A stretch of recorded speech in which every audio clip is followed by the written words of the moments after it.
하이, 안녕하세요. 오늘의 SDGs 목표 4번입니다. 전 세계 사람 모두 나에게 필요한 교육을 받는 우리 학교와 수업에 가장 연관이 깊은 그런 목표겠네요.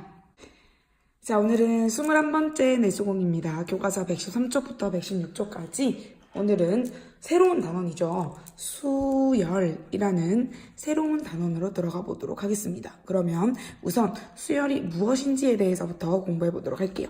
간단하게 생각 열기 한번 보도록 하겠습니다. 지금 여기 원래 삼각형의 위치마다 색깔이 다 다른데 흑백으로 출력했더니 다 똑같은데 요 맨 위에 있는 숫자들, 그 다음에 중간에 이렇게 거꾸로 있는 삼각형, 왼쪽에 있는 숫자들, 그리고 오른쪽에 있는 숫자들, 요것대로 규칙이 있다고 합니다. 1, 2, 3, 4, 5. 1씩 늘어나네요. 요 거꾸로 있는 요 삼각형은 1, 4, 9, 16. 1, 1의 제곱, 4, 2의 제곱, 9, 3의 제곱, 16, 4의 제곱이니까 여기 마지막에는 그렇죠, 25가 오겠네요. 여기는 2, 4, 6, 8, 10. 2씩 늘어나고 1, 3, 5, 7.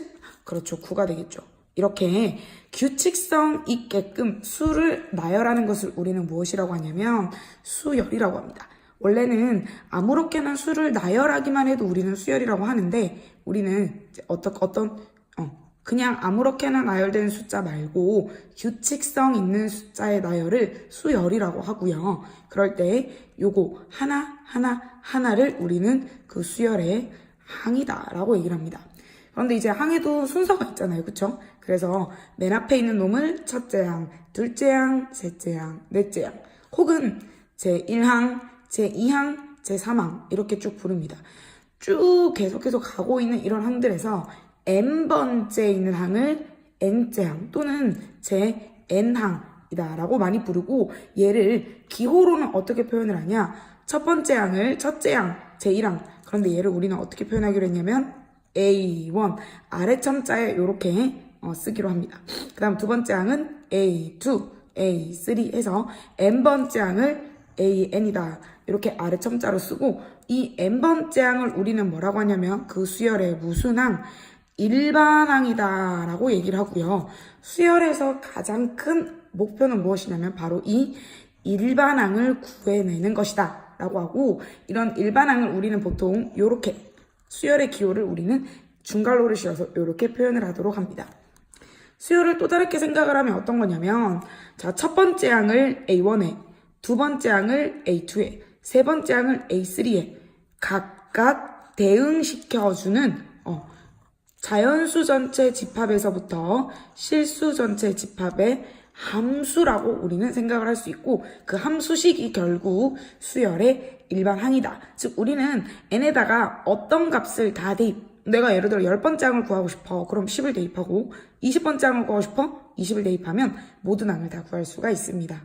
자, 예를 들어서 an이라는 수열이 5n 더하기 1이야. 즉 무슨 말이냐면 n이 1, 2, 3, 4, 5, 6, 7, 8 자연수입니다. 거기다가 5를 더해가지고 1 더한 게 내가 원하는 그 수열이야.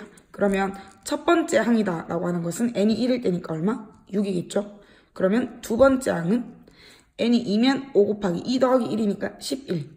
n이 3이면 5 곱하기 3 더하기 1이니까 16.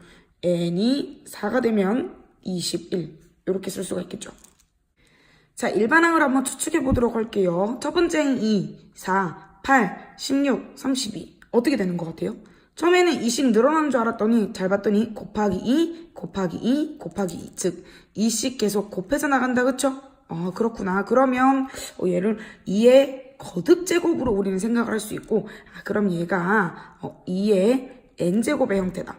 2의 n이 5일 때 2의 5제곱 하나 둘 셋 넷 다섯 번째 항이 32가 되는 거 알 수 있겠죠. 그러면 우리는 이렇게 적으면 10번째 항이든 100번째 항이든 200번째 항이든 내가 원하는 모든 항을 다 구할 수가 있겠습니다.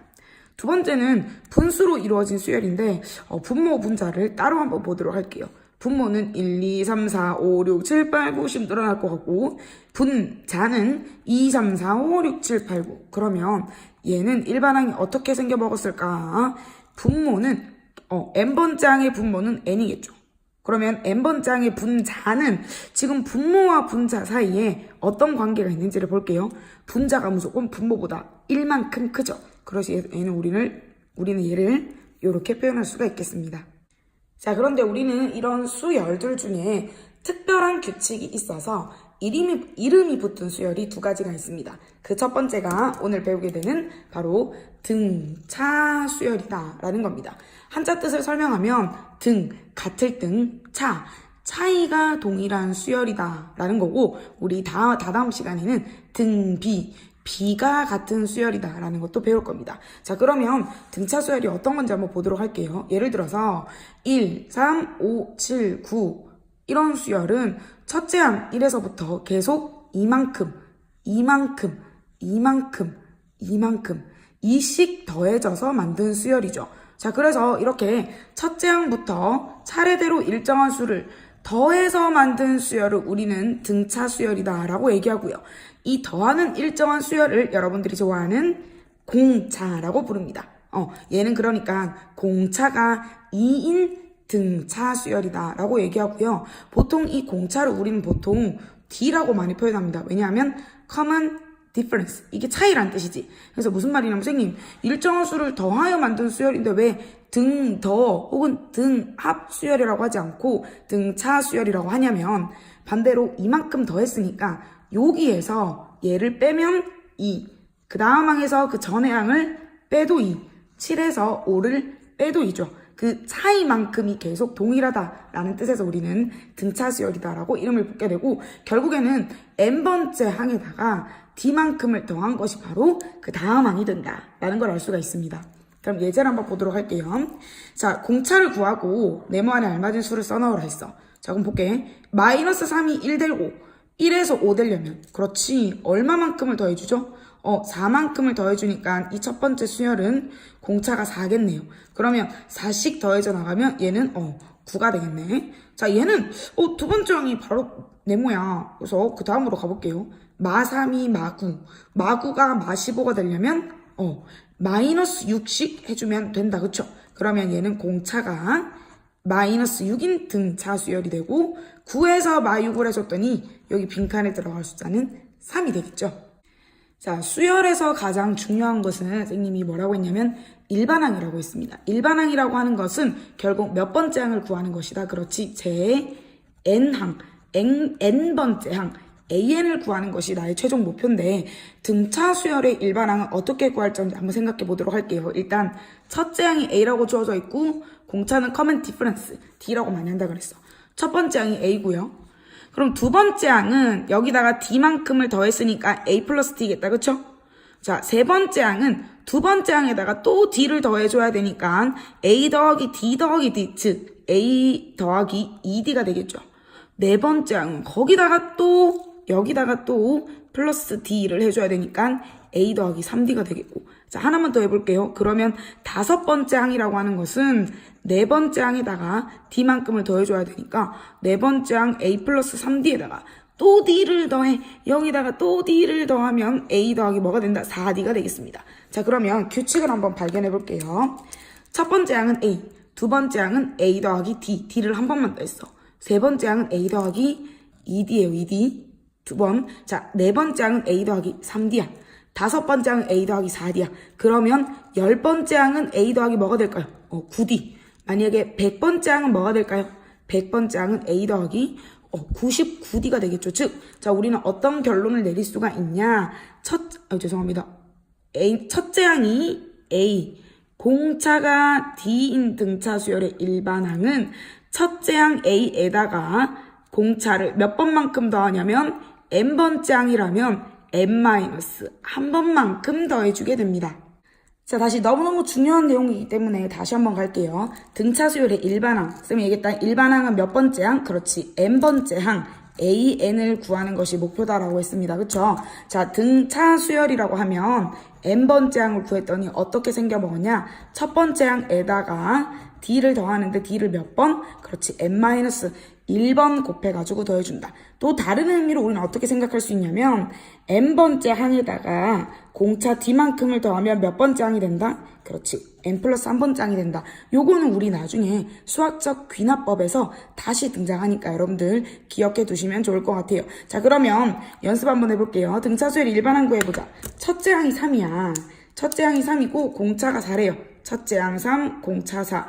그러면 AN이라는 일반항은 어떻게? 첫째 항에다가 공차를 몇 번만큼, n-한 번만큼 곱해주는 거고, 얘는 계산하면 4n-4. 요렇게 둬도 상관은 없지만, 우리 얘를 보통 4n-1이다라고 두는 게 편하겠죠. 자, 오늘 문제 3번까지 하고 일단 마치도록 하겠습니다. 첫째 항이 10이고 공차가 -5인 등차 수열에서 10번째 항, 제10항을 구하고 -53이 몇 번째 항인지를 구하라고 했는데 수열, 첫째 항, 공차 나오면 무조건 일반항부터 구해보자 라는 겁니다. 자, 그런데 그러면 첫째 항 12에다가 공차를 몇 번만큼 n-1 곱하기 -5만큼 해줘야 돼. 자, 그런데 여기서 선생님이 꿀팁을 하나 드리도록 할게요.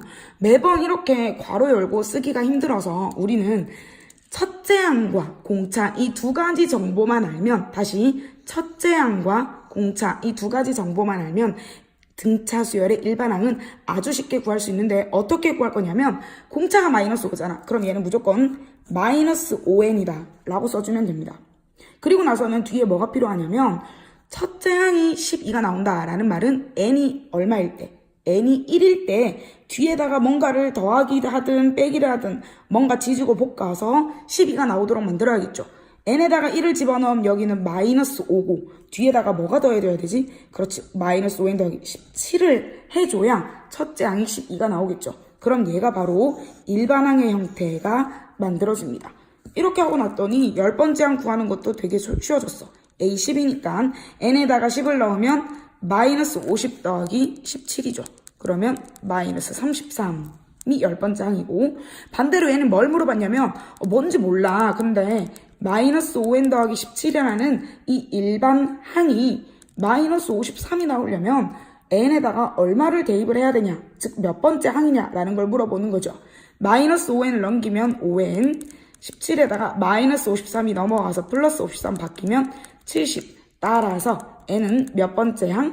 그렇지, 14. 결국에는 제 14항이 -53이다 라는 걸 알아낼 수가 있겠습니다. 자, 내수공통에서 다시 한 번만 정리할게요. 등차 수열의 일반항, 즉 n번째 항은 첫째 항과 공차를 알면 무조건 구할 수 있다. 그런데 어떻게 생겨먹었다? 첫째 항에다가 n-1 곱하기 d라고 생겼고, 즉 n번째 항에다가 d를 더하면 그 다음 항이 된다라는 겁니다. 그 다음에 여러분들 제가 드린 허니팁 이용하면 등차 수열의 일반항을 조금 빠르게 구할 수 있어요.